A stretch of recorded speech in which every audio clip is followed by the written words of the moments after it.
Vestíos de toda la armadura de Dios, para que podáis estar firmes contra las acechanzas del diablo, porque no tenemos lucha contra sangre y carne, sino contra principados, contra potestades, contra los gobernadores de las tinieblas de este siglo, contra huestes espirituales de maldad en las regiones celestes.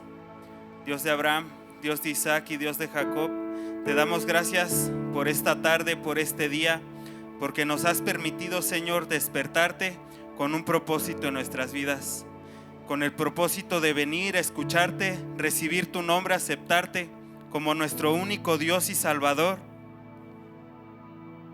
Nos permite, Señor, venir a adorarte, venir a entregarte nuestra alabanza, nuestra adoración, nuestro amor.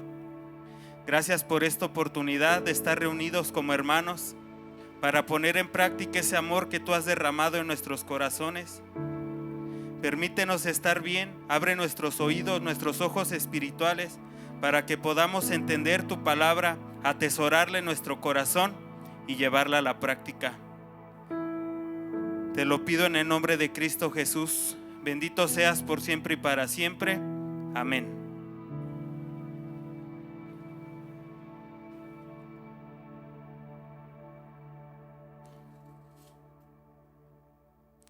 Mis hermanos, buenas tardes, sean bienvenidos. Es un gusto volver a vernos. Hay hermanos que nos visitan por primera vez. Tenemos un hermano, su nombre es Mariano. Sea bienvenido, hermano. ¿Cómo se les dice a los nuevos? Sea bienvenido el día de hoy. Dios tiene algo importante que decirle a su vida. Solamente no lo rechace.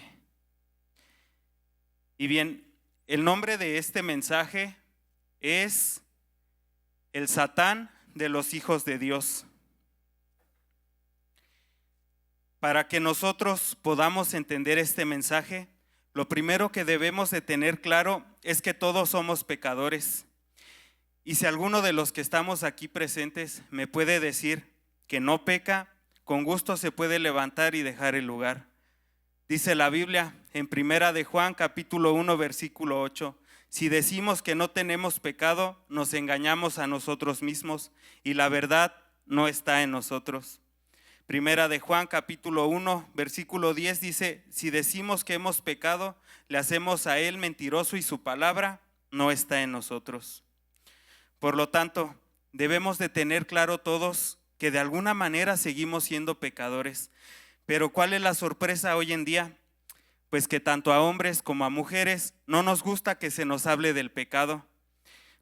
No nos gusta que nos señalen nuestros errores, nuestros defectos y mucho menos nuestros pecados. Más bien es algo molesto y hasta fastidioso que nos traten como pecadores que merecemos el infierno.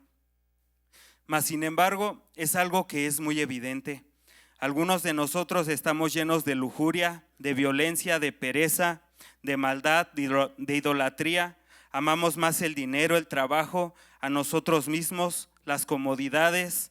Guardamos rencor, amargura, hacemos acepción de personas, hablamos mal de las personas, decimos chismes. Y así hay una infinidad de cosas que tenemos que nos separan de Dios. Y que aunque lo sepamos, a veces somos nosotros los que estamos aferrados a no dejar ir esos pecados. Para que un alcohólico pueda ser ayudado, lo primero que necesita es reconocer que es un alcohólico. Para que un drogadicto pueda ser ayudado, lo primero que necesita hacer es reconocer que es un drogadicto.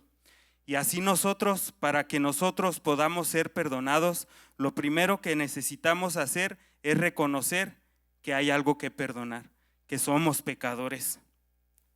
Nosotros hemos tenido en mayor parte la culpa de que las personas hayan perdido la confianza de acercarse a decirnos, ¿sabes qué, hermano? Estás haciendo esto mal, estás actuando de esta manera, pero la Biblia dice esto. Nosotros hemos tenido gran parte de culpa en que hemos reaccionado la mayor parte de veces mal. Se nos acercan y regularmente salimos de pleito.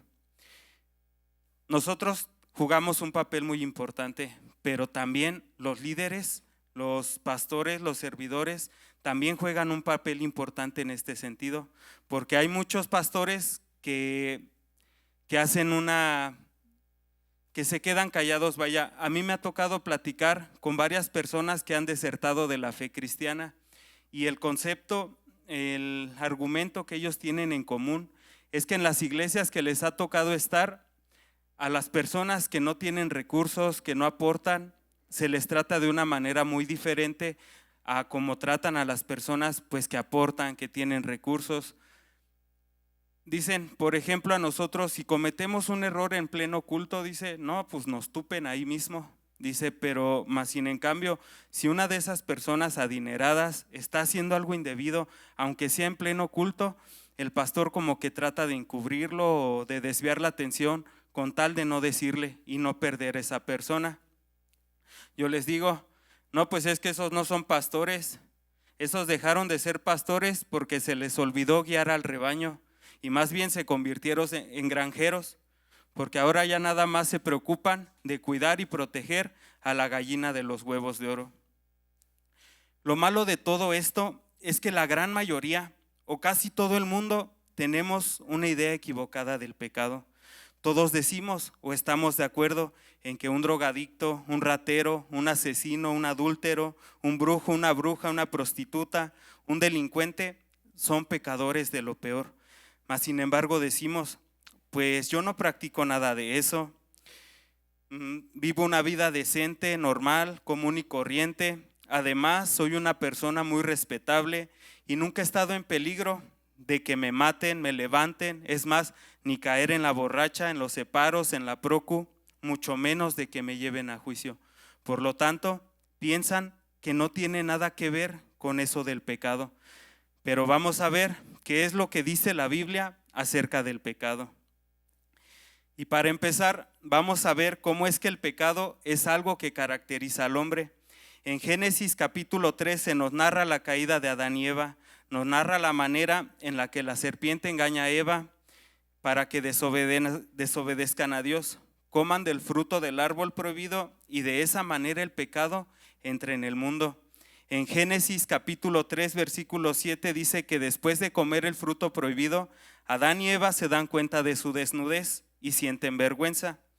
Después Dios les pregunta que quién les ha hecho saber que estaban desnudos y que si comieron del fruto del árbol prohibido.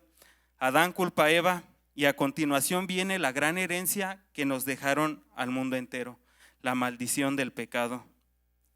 Vamos a leer Génesis capítulo 3 del versículo 14 al 20. Y vamos a leer la palabra de Dios en el nombre del Padre, del Hijo y del Espíritu Santo. Amén. Génesis capítulo 3, versículo 14 al 20 dice, y Jehová Dios dijo a la serpiente, por cuanto esto hiciste, maldita serás entre todas las bestias y entre todos los animales del campo. Sobre tu pecho andarás y polvo comerás todos los días de tu vida. Y pondré enemistad entre ti y la mujer, y entre tu simiente y la simiente suya. Esta te herirá en la cabeza y tú le herirás el calcañar. A la mujer dijo, multiplicaré en gran manera los dolores en tus preñeces. Con dolor darás a luz los hijos, y tu deseo será para tu marido, y él se enseñoreará de ti. Y al hombre dijo, por cuanto obedeciste a la voz de tu mujer y comiste del árbol que te mandé diciendo, no comerás de él, maldita será la tierra por tu causa. Con dolor comerás de ella todos los días de tu vida. Espinos y cardos te producirá y comerás plantas del campo. Con el sudor de tu rostro comerás el pan hasta que vuelvas a la tierra, porque de ella fuiste tomado, pues polvo eres y al polvo volverás. Y llamó a Adán el nombre de su mujer, Eva, por cuanto ella era madre de todos los vivientes. Y llamó a Adán el nombre de su mujer, Eva, por cuanto ella era madre de todos los vivientes. Vamos a leer Génesis capítulo 5 del versículo 1 al 3. Es así como Adán y Eva cayeron bajo la maldición del pecado. Ahora vamos a ver por qué es que nosotros heredamos esta naturaleza pecaminosa. Génesis capítulo 5 versículo 1 al 3 dice, este es el libro de las generaciones de Adán, el día en que creó Dios al hombre, a semejanza de Dios lo hizo, varón y hembra los creó y los bendijo.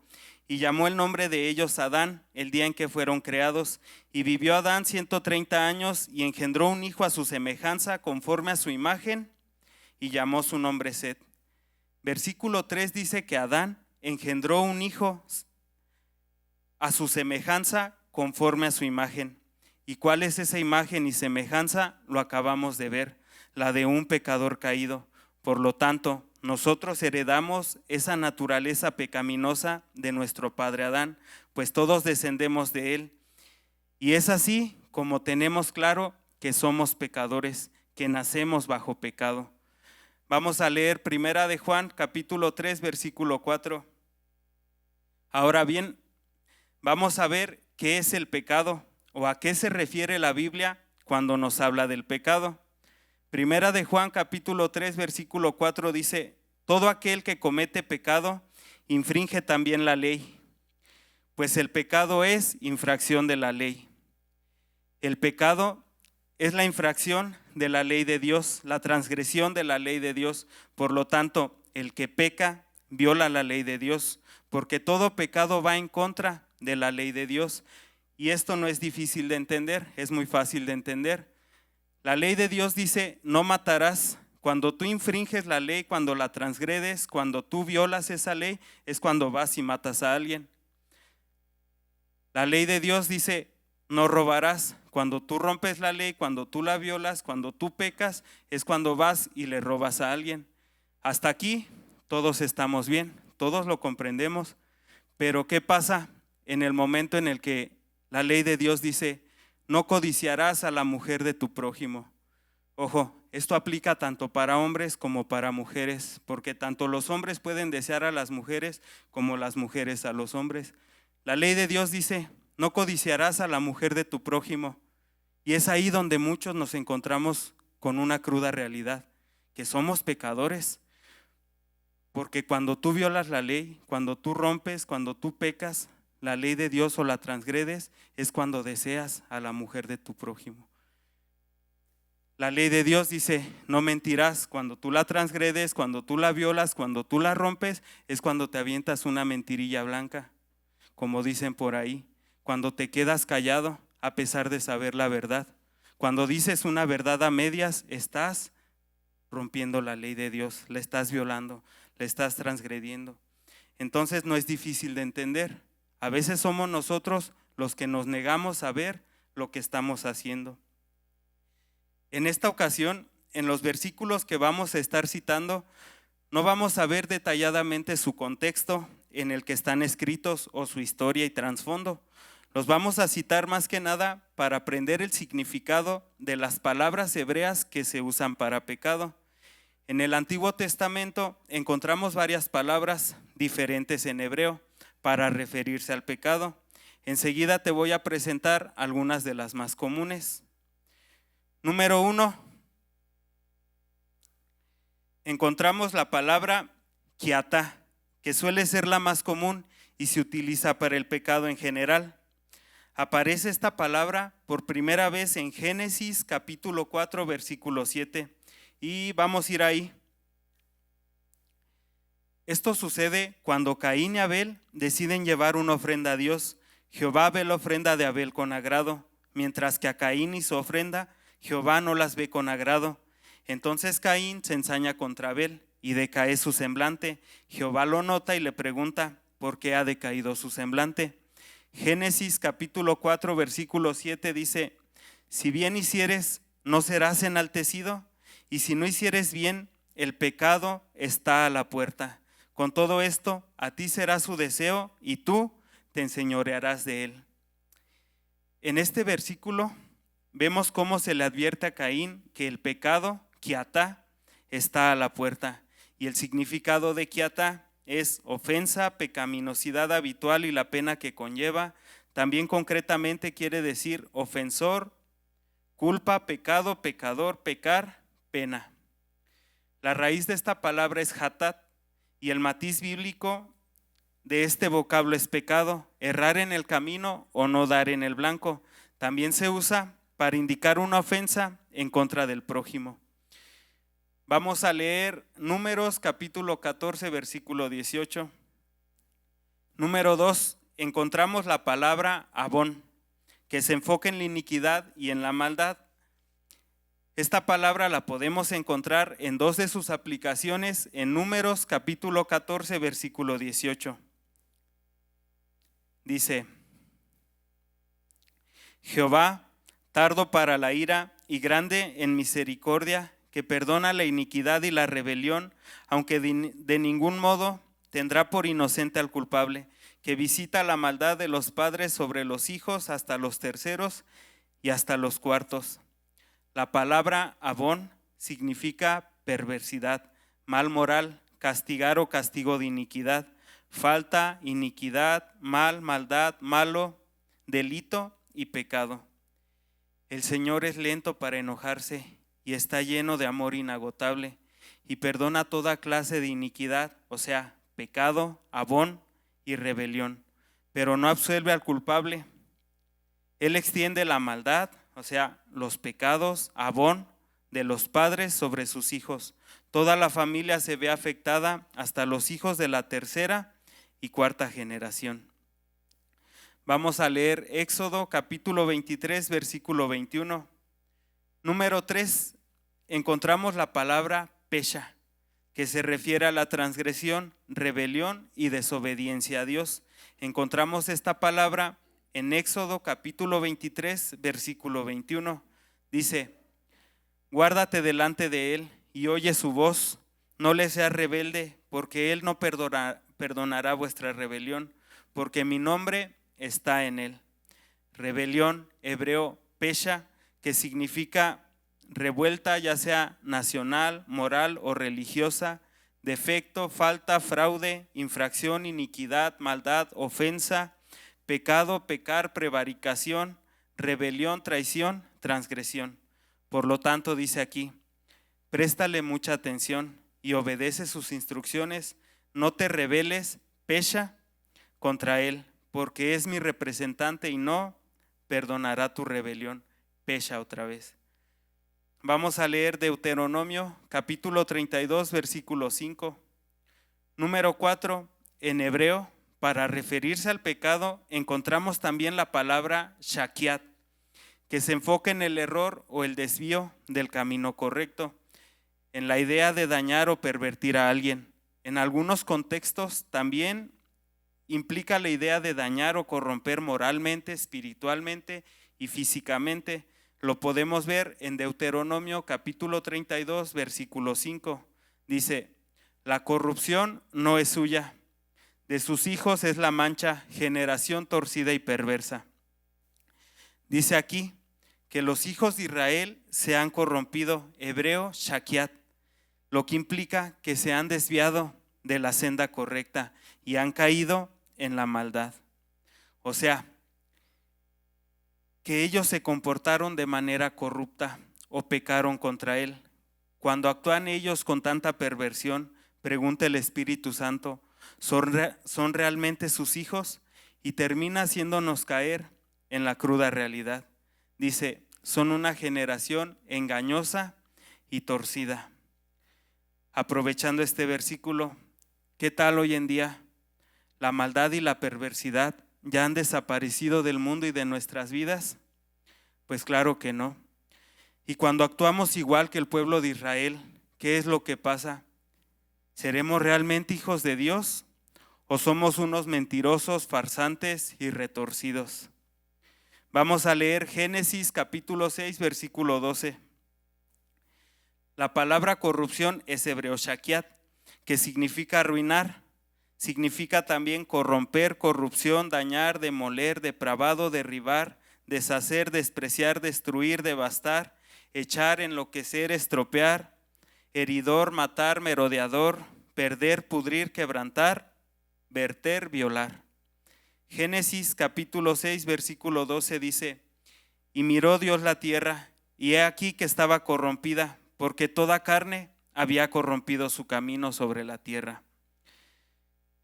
Vamos a leer Levítico capítulo 5, versículo 17. Número 5, en hebreo encontramos también para referirse a pecado la palabra asham, que se refiere principalmente a la culpa o responsabilidad por un pecado. Levítico capítulo 5 versículo 17 dice: finalmente, si una persona pecare o hiciere alguna de todas aquellas cosas que por mandamiento de Jehová no se han de hacer, aún sin hacerlo a sabiendas, es culpable y llevará su pecado. Es culpable y llevará su pecado. Es hebreo asham. Aquí vemos cómo claramente asham resalta la culpa y la responsabilidad del pecado. Podemos leer este pasaje de la siguiente manera: supongamos que alguien peca al desobedecer uno de los mandamientos del Señor. Aunque no esté consciente de lo que hizo, es culpable y será castigado por su pecado. Vamos a leer 1 Samuel capítulo 6 versículo 3. La palabra hebrea asham se usa de diversas maneras. Algunas de ellas son como culpable, reconocer haber ofendido, daño. Su raíz primaria es ashem, significa ser culpable. Por implicación, ser castigado, pecar, asolar, castigar, castigo, condenar, culpable, delinquir, desierto, ofender, pecado, pecar. 1 Samuel capítulo 6 versículo 3 dice: ellos dijeron: si enviáis el arca de Dios de Israel, no la enviéis vacía, sino pagadle la expiación, entonces seréis sanos y conoceréis por qué no se apartó de vosotros su mano. Dice, sino pagadle la expiación. La frase pagadle la expiación es también hebreo asham, pero aquí varía un poco su significado. Quiere decir culpa, por implicación falla, también ofrenda por el pecado, agravio, culpa, daño, expiación, infracción, ofrenda, pecado. Por lo tanto, la palabra asham se refiere a la culpabilidad o responsabilidad por un pecado. También a la iniquidad o maldad, o a la expiación o restitución de un delito, que sería la ofrenda por un pecado, o al pago por un pecado. Y también se refiere al pecado o transgresión. Vamos a leer Job capítulo 15 versículo 20. Número 6, la última palabra hebrea que veremos para pecado es rasha, que se enfoca en la maldad y la perversidad. Aún hay algunas más palabras hebreas para pecado, pero vamos a ver solamente estas, que son las que nos abren un panorama mucho más grande de lo que es el pecado. Vemos esta palabra en Job capítulo 15 versículo 20. Dice: todos sus días el impío es atormentado de dolor, y el número de sus años está escondido para el violento. Todos sus días el impío, rasha, o sea, el malo, el malvado, es atormentado de dolor. Podemos leer este versículo de la siguiente manera: los malos se retuercen de dolor toda su vida.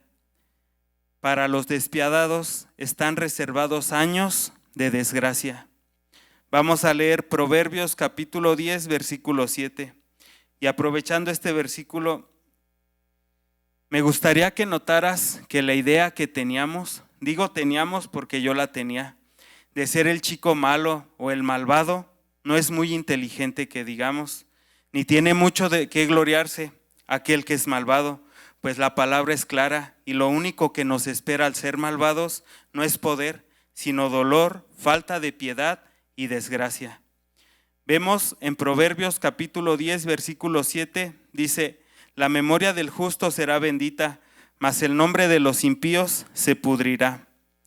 Impíos es hebreo rasha y se refiere al malvado, perverso, pero su raíz primaria es rasha y varía.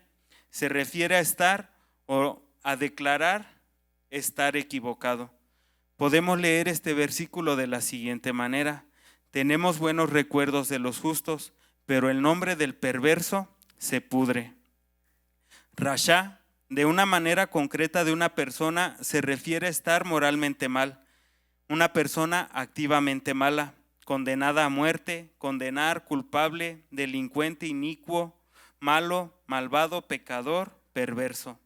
La palabra rasha se refiere principalmente a reconocer ser y actuar de manera malvada o perversa. Esta palabra rasha es la palabra que define mi vida antes de llegar a Cristo. Yo no solamente era una persona que hiciera el mal o que se tuviera que andar escondiendo para hacer el mal. Al contrario, yo hacía mis maldades y hacía fiesta por cada maldad que hacía. A mí me gustaba presentarme como el villano del cuento, como la oveja negra de la familia. Disfrutaba tanto que me vieran como el malo. Esta palabra rasha se refiere a una persona así, una persona que no solamente hace el mal, ni se oculta para hacer el mal, sino que a ojos abiertos, a oídos abiertos, va anunciando que es el malo, que es el malvado. Y pues para hacer una recapitulación breve, les traje esta diapositiva. Se suponía que tenía que aparecer hasta ahorita, pero bueno, vamos a recapitularla, ¿va? Palabras hebreas que usamos para pecado. Número 1, kiatá, raíz hatat, que significa errar en el camino, no dar en el blanco. Número 2, abón, se enfoca en la iniquidad y en la maldad. Número 3, pesha, se refiere a la transgresión o rebelión y desobediencia a Dios. Número 4, shakiat, se enfoca en el error o en el desvío del camino correcto. Número 5, asham, se refiere a la culpabilidad o responsabilidad por un pecado. Número 6, rasha, se refiere a reconocer, ser y actuar de manera malvada y perversa. Cuando vemos estas palabras, nos damos cuenta de que el pecado no solamente es una o dos acciones, sino que hay un montón de acciones para cometer pecado, de acuerdo al idioma hebreo. Esta es la manera en la que se usaba la palabra pecado en hebreo. Y vemos claramente que define una amplia manera de transgredir, de violar, de infringir, de traspasar la ley de Dios. Cada una de estas palabras que acabamos de ver tiene matices y connotaciones diferentes, pero todas se relacionan con la idea de pecado o desobediencia a Dios.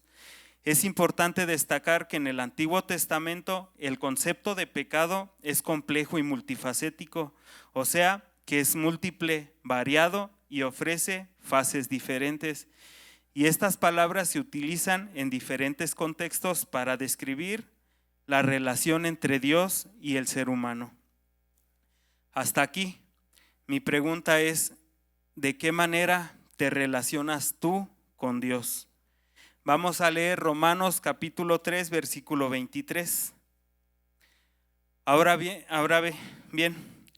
una vez que ya sabemos esto y que también estamos conscientes de que somos pecadores, como dice en Romanos capítulo 3, versículo 23, por cuanto todos pecaron y están destituidos de la gloria de Dios. Lo hemos estado viendo en mensajes pasados. Por su justicia, ¿cuántos se salvarían? En el Antiguo Testamento son de 3 a 5 personas. En el Nuevo Testamento son de 2 a 3 o 4 personas a lo mucho. Pero de ahí en adelante, nadie de nosotros tenemos esa capacidad, porque hay muchas maneras de cometer el pecado y esa justicia no corre en nuestra naturaleza. Dice que todos hemos pecado y que nadie puede alcanzar la meta gloriosa establecida por Dios. No la puedes alcanzar por ti solo, eso lo aclaro. Necesitamos forzosamente a Jesucristo para poder salvarnos. Esto lo cito porque muchos tienen la mala idea de que no son tan pecadores. Como les dije antes, no es mi caso. Yo sé que he sido un pecador de lo peor y que aún llegando a Jesucristo he cometido errores. Por lo tanto, no soy de los que piensan que no son tan pecadores o que las buenas obras pueden justificar los pecados y que si eres bueno o te portas entre comillas bien, Dios está contigo, se agrada de ti. La verdad es que no es así. Todos al ser pecadores estamos lejos de Dios. Y eso mismo es lo que pasa cuando pecas estando cerca de Dios. Te alejas de Él y una cosa va con la otra. Cuando tú pecas es porque ya antes ha habido una separación, una lejanía.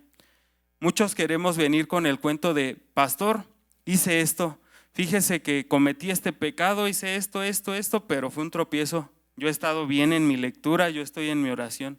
Nada más fue un tropiezo, fue un resbalón, discúlpeme. Cuando tú vienes y nos cuentas más o menos el tipo de ofensa que cometiste, nosotros inmediatamente podemos darnos cuenta si antes ya hubo una separación con Dios o si es un resbalón o un tropiezo. Por ejemplo, si yo llego y le digo al pastor, ¿sabe qué, pastor? Hace rato me salí a trabajar en las paletas, iba en el carrito, de repente en una calle me salió un carro, me pegó en el carrito y me tiró todas las paletas. ¿Qué cree que hice? No, pues que qué. Lo bajé del carro y le puse una golpiza, la golpiza de su vida. Lo dejé ahí tirado, pero fue un resbalón, fue un tropiezo. Yo estaba en mi lectura y estaba en mi oración.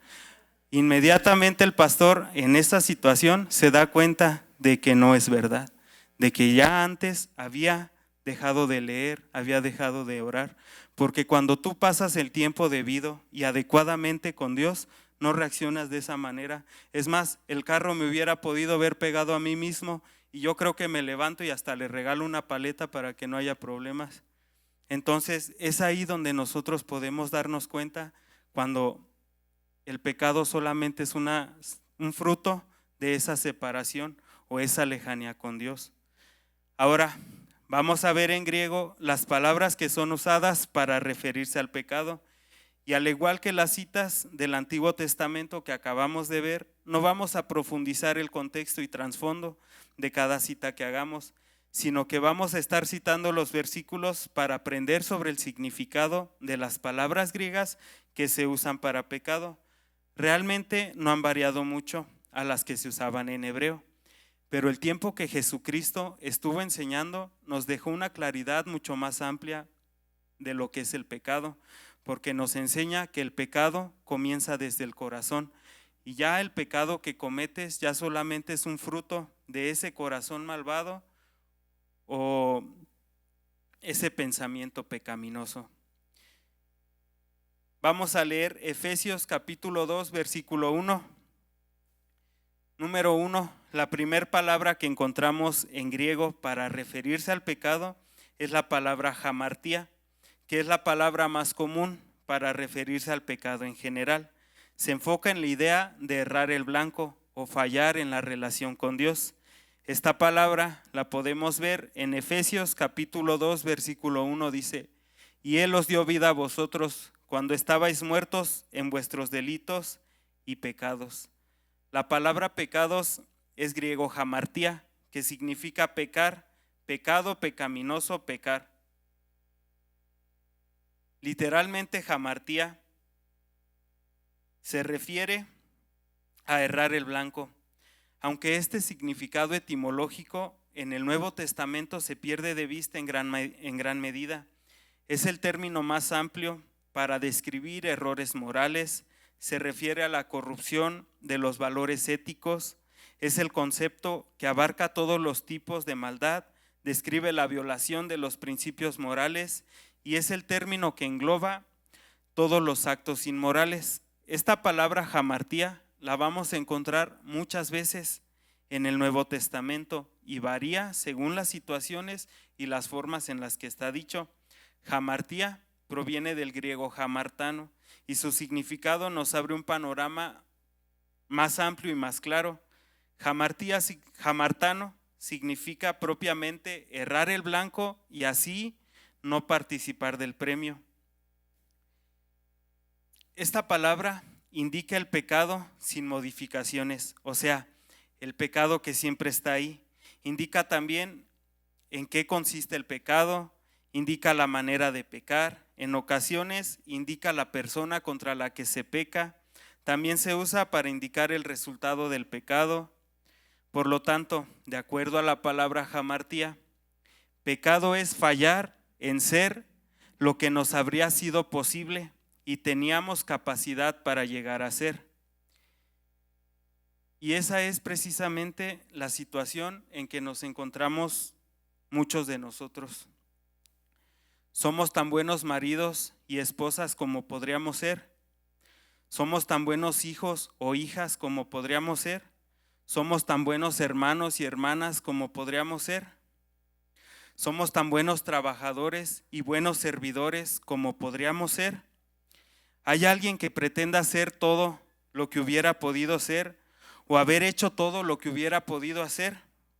Cuando nos damos cuenta de que pecado quiere decir errar el blanco, fracasar en la empresa, de ser todo lo que nos habría sido posible y teníamos capacidad para llegar a ser, entonces está claro que cada uno de nosotros es un pecador. Vamos a leer Romanos capítulo 4, versículo 15.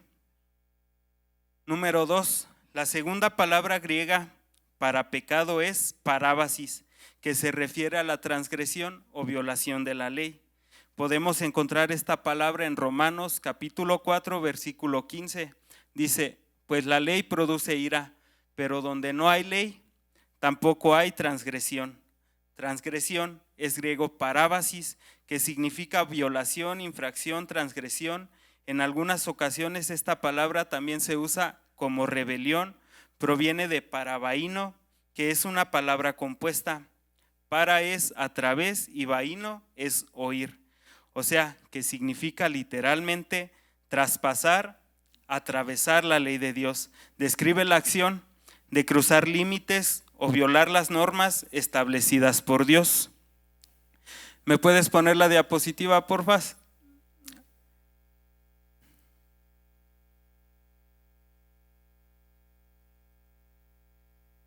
La de la línea, por favor.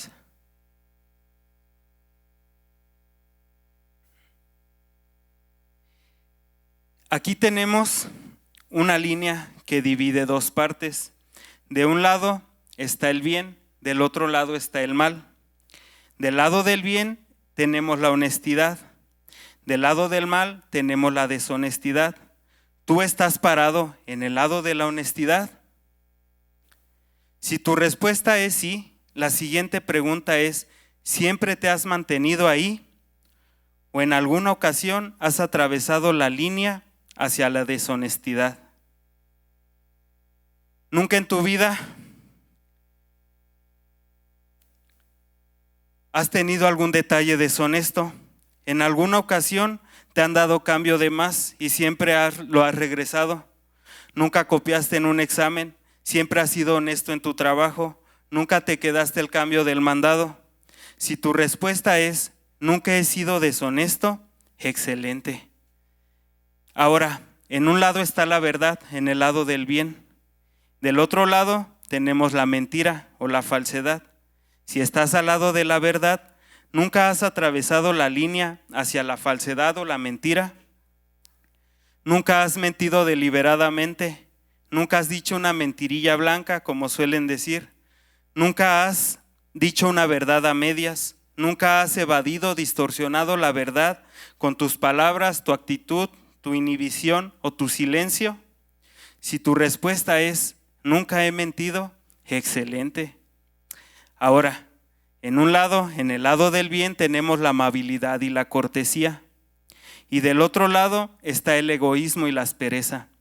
Si estás en el lado de la amabilidad y la cortesía, nunca has atravesado la línea hacia el egoísmo y la aspereza. Nunca has sido desamable y descortés. Cuando vas en la combi y se sube alguien mayor, siempre le has dado tu lugar. Cuando vas manejando, siempre le has dado el paso a las personas, a los carros, a los perros. Siempre has ayudado en casa a barrer, a trapear, a lavar los trastes o a hacer un quehacer de manera amable. Si tu respuesta es, siempre he sido amable, excelente. Pero aún faltan muchas cosas más que están separadas por la línea que divide el bien y el mal. Y realmente cuando pensamos en estos términos, no hay nadie que pretenda haberse mantenido siempre del lado debido de la línea divisoria.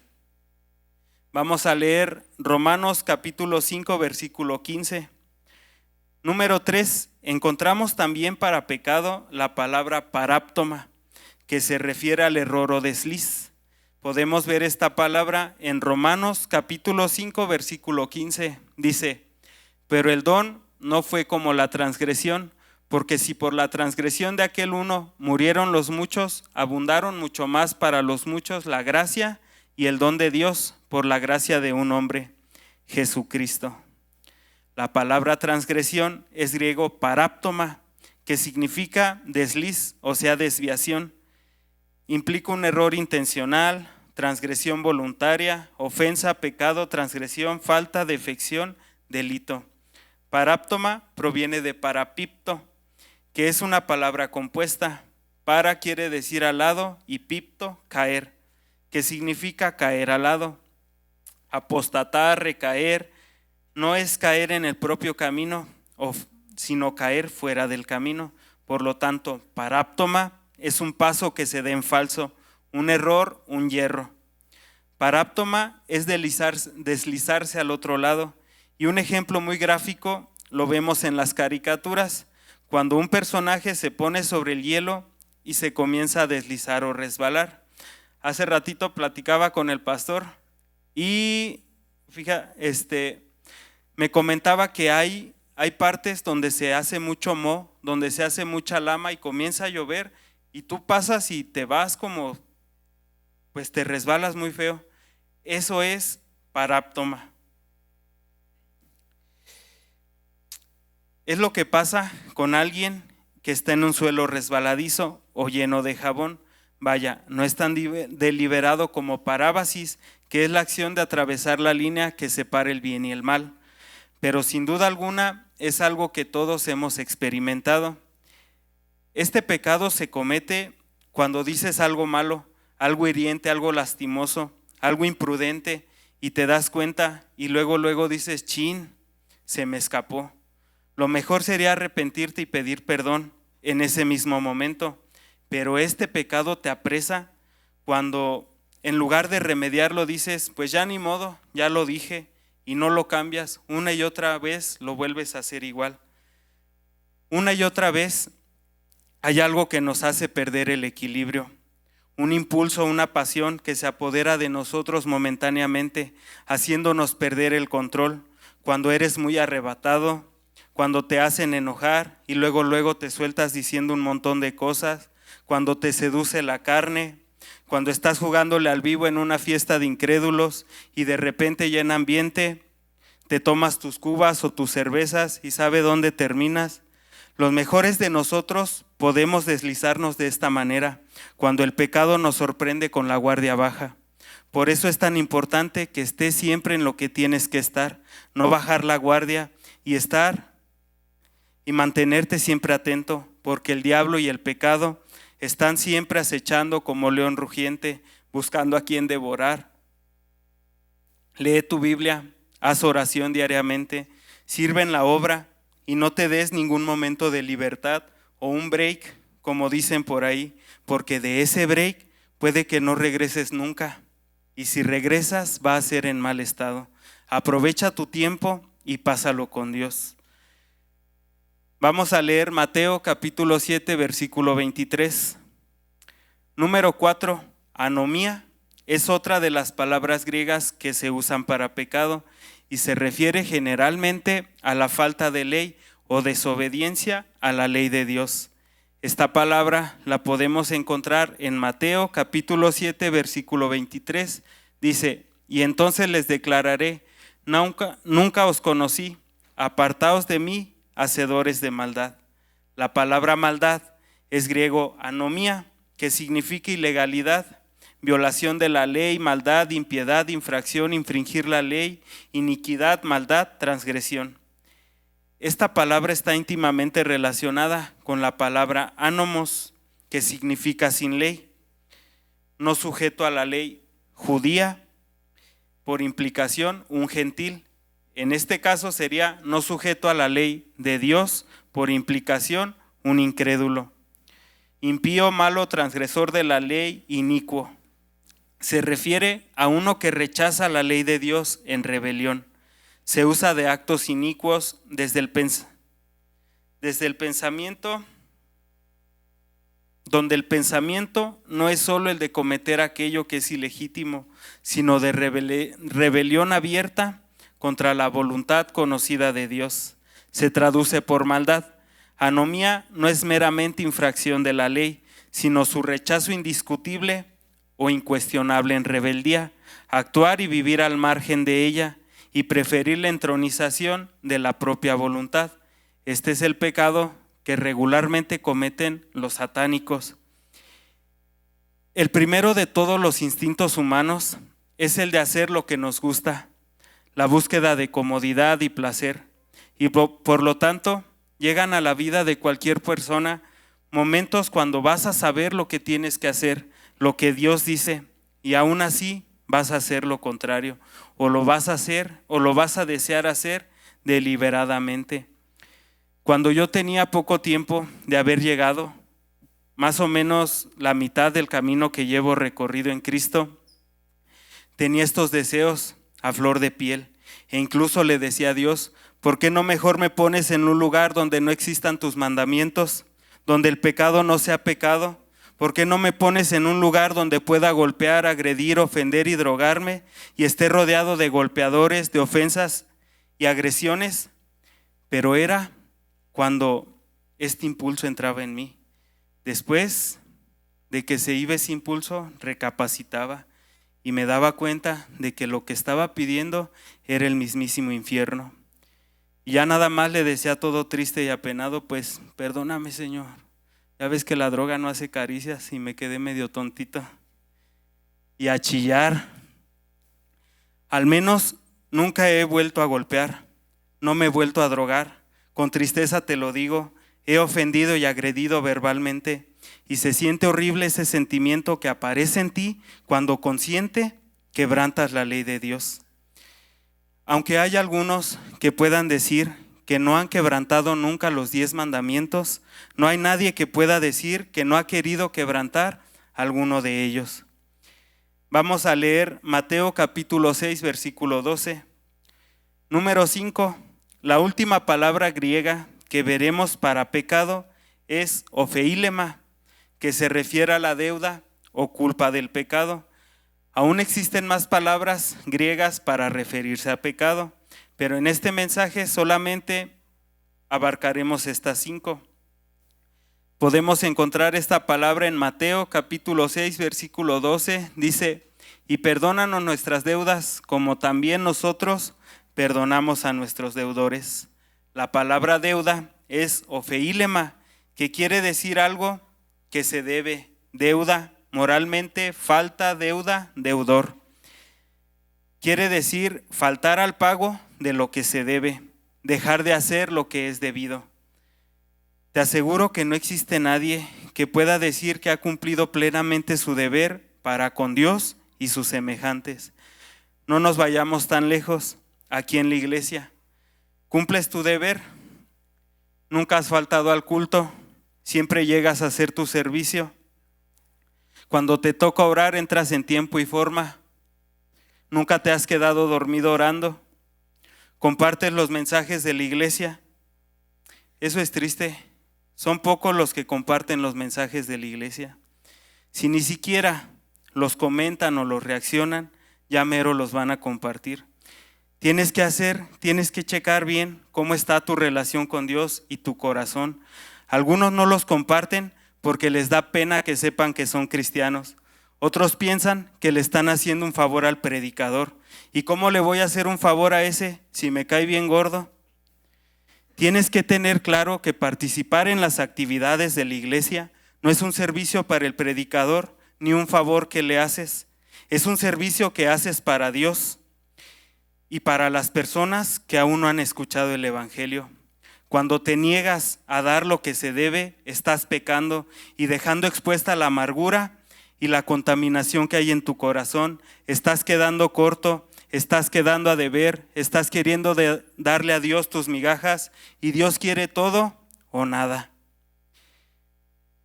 ¿Me puedes poner la segunda diapositiva, la de las palabras griegas, porfa? Y para recapitular un poco estas palabras, vamos a verlas brevemente, así resumidas. Las palabras griegas que se usan para pecado son: número 1, hamartía. Se enfoca en la idea de errar en el blanco o fallar en la relación con Dios. Número 2, parábasis. Se refiere a la transgresión o violación de la ley.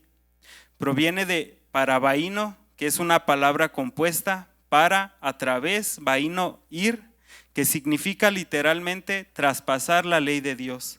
Número 3, paráptoma, se refiere al error o desliz, proviene de parapipto, que es una palabra compuesta para, al lado, pipto, caer, significa literalmente caer al lado. Número 4, anomía, se refiere a uno que rechaza la ley de Dios en rebelión. Número 5, ofeílema, que se refiere a la deuda o culpa de pecado. Cuando llegamos a ver lo que es realmente el pecado, nos damos cuenta de que es una enfermedad universal que padecemos todas las personas.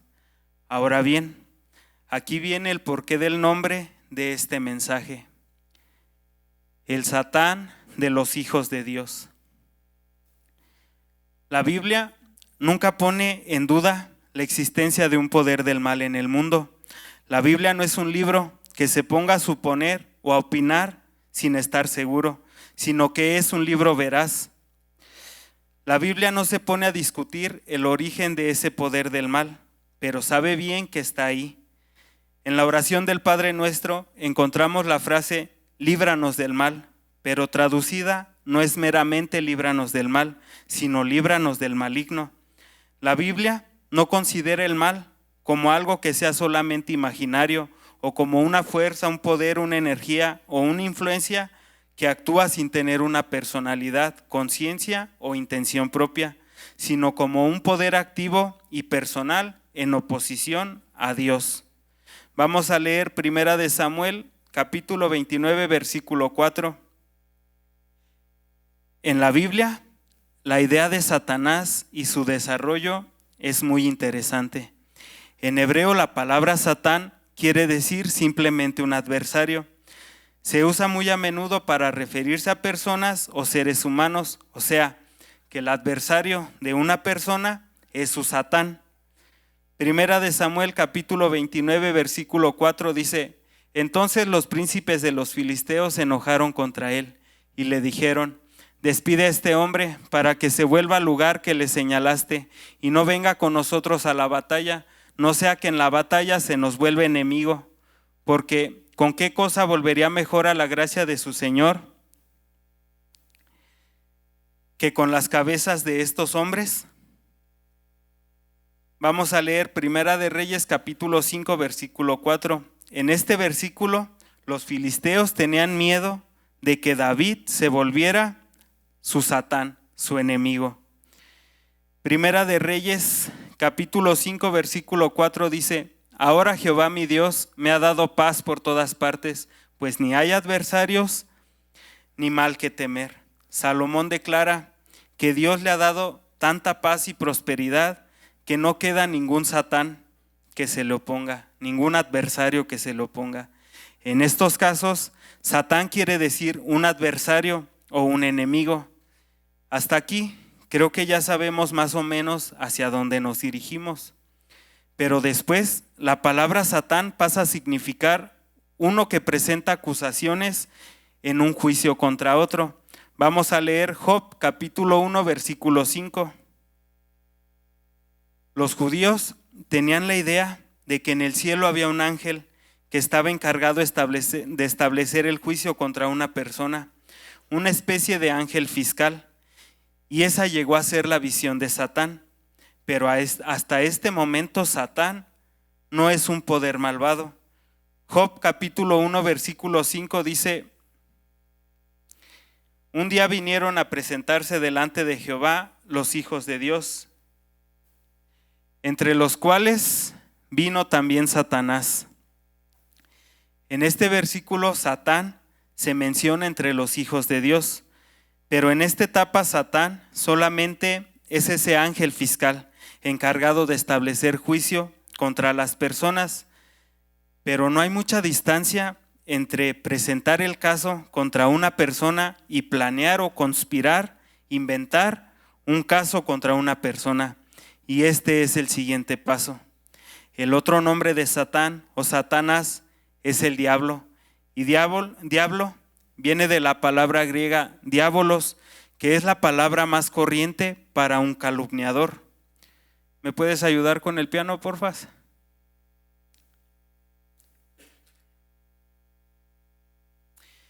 Y es de esta manera como Satanás viene a ser el diablo, el calumniador por excelencia. Se convierte en el acérrimo enemigo de la humanidad. Es el poder que se propone hacer fracasar los propósitos de Dios y destruir a la humanidad. El diablo no pierde el tiempo queriendo matar a Dios porque sabe que no lo puede hacer, pero sí se propone destruirte a ti para privarte de Dios y de esa manera robarle la gloria y la honra.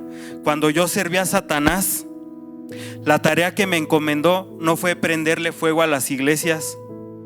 La tarea que me encomendó fue enloquecer a las personas, sembrar discordias, vicios, pleitos, depresión, soledad, tristeza, incitar al suicidio, enseñar a pecar, enseñar a mentir, a engañar, a manipular, odiar todo lo que se moviera en este mundo, ya fuera bueno o malo. Él me encomendó ser enemigo de mi prójimo y guiarlo a su propia destrucción. Por lo tanto, Satanás llegó a representar todo aquello que va en contra de Dios y aquello que destruye a la humanidad. ¿Y sabes quién es el diablo en persona? Pues el pecado. El pecado es el enemigo, el adversario, el Satán de los hijos de Dios. El pecado es el diablo mismo. Así como Dios es la palabra, así igual el diablo es el pecado. Por lo tanto, cuídate del pecado, que es el mismísimo diablo, pero no cometas el error de quererte poner a pelear con él, porque no vas a ganar, al menos que te sepas la Biblia de principio a fin. Vas a perder si intentas discutir y ponerte a dialogar con él. No sé si ustedes tuvieron la oportunidad de ver la película del Exorcista. En esta película hay una niña que está poseída. Tiene manifestaciones muy fuertes, muy grandes, muy feas. Su mamá, desesperada, busca a unos sacerdotes. Los sacerdotes van y le comienzan a practicar un exorcismo. Comienza a ver manifestaciones muy fuertes. Le gira la cabeza en 360 grados, escupe sangre, le corta el cuerpo, levita la cama, levita a ella, las cosas las pone de cabeza, las avienta. Son manifestaciones muy feas. Más o menos como a la mitad o ya para terminar la película, el diablo le empieza a hablar a los sacerdotes y uno de ellos comete el error de empezar a escucharla. Entonces lo empieza a distraer. De repente es tanto lo que le está hablando que la voltea a ver, pero ya no es la niña, sino la mamá del sacerdote, que ya estaba muerta, y le empieza a decir cosas que solamente su mamá y él conocían. Entonces lo distrae tanto, lo hace enojar. Él se acuerda que está en el exorcismo y que es el diablo el que le está hablando. Se molesta y se le va encima, lo empieza a ahorcar a la niña. Entonces en ese momento el diablo se sale de la niña y se mete en él. Él se echa a correr al balcón, brinca y se muere, se mata, que termina muerto el sacerdote. Es justamente eso lo que nos espera cuando nos queremos poner a reprender al diablo, cuando lo queremos atar y mandarlo al infierno. Tú no tienes por qué ponerte a discutir con el diablo, ni por qué cruzar siquiera palabra con él. Simple y sencillamente sabes que si llegas y se presenta en la noche o en cualquier momento, tienes tu Biblia, te pones de rodillas y ahí está Dios, y nada de lo que pueda hacer te puede dañar. Solo podría salir del encuentro con Satanás como lo hizo Jesucristo en la tentación, que fue respondiendo con la palabra de Dios. Pídele a Dios que te libre del maligno, que te libre del pecado. Pasa tiempo con Dios, no bajes tu guardia, lee mucho la Biblia, llénate hasta que se derrame de ti el Espíritu Santo, haz oración, vive en integridad y lo más importante, obedece a Dios. Mientras te mantengas haciendo esto, ten por seguro que va a haber un decrecimiento de pecado enorme y los errores o pecados que puedas cometer no serán suficientes como para destruirte. Pero si no haces esto, la verdad es cruel y triste. Ya estás destruido por tu enemigo, que es el pecado. ¿Me puedes poner la última imagen, porfas? Imagina que el día de hoy te vas a dormir y te despiertas a mitad de la noche y te encuentras con esto. Tu casa se está prendiendo en llamas, te estás quemando. ¿Qué es lo primero que haces? No agarras, sacas el teléfono y le empiezas a preguntar a la inteligencia artificial cómo apagar un incendio. No sacas un manual para estudiar cómo apagar incendios en una casa particular. Y tampoco te pones a escribir un tratado sobre el origen del fuego en una habitación. Lo que haces es pararte de la cama y poner en práctica todos los conocimientos que has adquirido a través de tu vida para apagar el incendio, para ponerte a salvo y salvar tu casa. ¿No es así? La Biblia no pierde el tiempo con especulaciones sobre el mal y sus orígenes. Pero lo que sí hace la Biblia es equiparnos para pelear la batalla contra ese mal, que indiscutiblemente está ahí, esperando destruirte. Creo que tenemos algunos anuncios. Vamos a hacer la oración final y la oración por la ofrenda. De mi parte es todo, hermanos. Espero que esto les haya ayudado, les pueda ayudar y que haga realmente un cambio en nosotros, que nos sirva para levantar nuestra guardia y realmente comenzar a participar en esa guerra espiritual en la que estamos. Que Dios los bendiga. Bendito Dios y Padre mío, te doy muchísimas gracias por esta noche. Muchas gracias por este mensaje que hemos escuchado de nuestro hermano Julio, Señor. Te pedimos que le sigas bendiciendo, que le sigas llenando de ti, Señor, que él jamás sea parte de tu camino, al igual que ninguno de nosotros, Señor.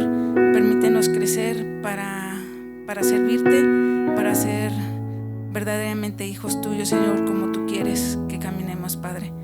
Señor, te damos muchísimas gracias porque has tenido misericordia por cada uno de nosotros, Señor, porque no merecíamos que mandaras a tu Hijo que muriera por nosotros, pero sin embargo tú lo hiciste y por ello tenemos vida eterna. Te damos muchas gracias por ello. Señor, te pido que bendigas a cada uno de mis hermanos en esta noche, que cada uno llegue con bien, Señor, y muchas gracias por todo, Señor.